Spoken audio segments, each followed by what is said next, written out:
President Museveni met over 20,000 security personnel and crime preventers to commend them for maintaining peace and security during the election period.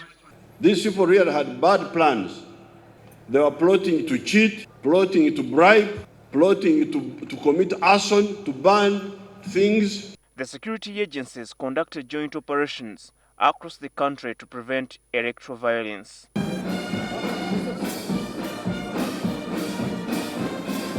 Officers from the prisons, police and the army marched before the commander-in-chief. The men in uniform threw off their inhibitions with a dance the moment Uganda's popular musicians took to the stage.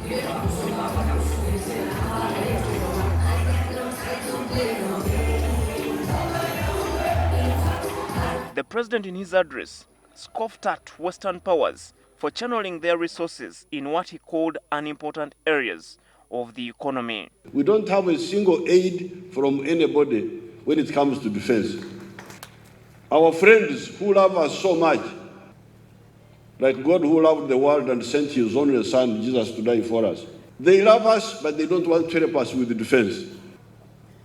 We shall help you with NGOs, with homosexuals. Somebody is teaching you how to make pancakes. How about the defense? Defense, we don't want to defend, please. His criticism of the international community comes 2 days after he made disparaging comments about the International Criminal Court.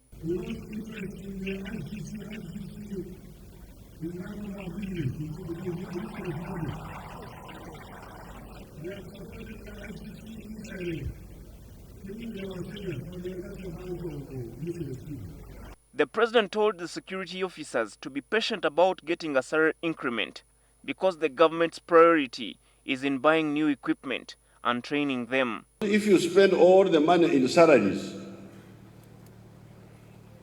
then you will have no money to buy weapons. Like the weapons you found here. Because your economy is still small. Currently, the highest-ranking officer in the army at the rank of general earns 1.6 million shillings, while a private receives 310,000 shillings monthly. Museveni also exhibited his military skills before the forces.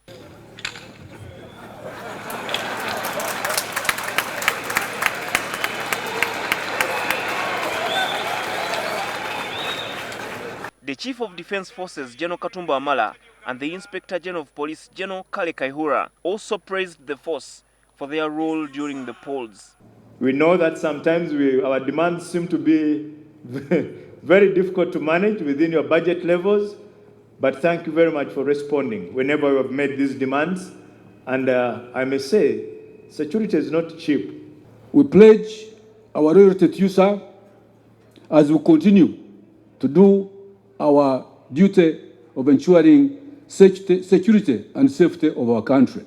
But a recent study conducted by the Uganda Human Rights Body faulted the security agents for using excessive force when quelling protests during the elections. The president says that security forces, on top of performing their constitutionally mandated role of keeping law and order, they should engage in production, especially agriculture, so that they can improve their welfare. Herbert Ziwa, NTV Weekend Edition.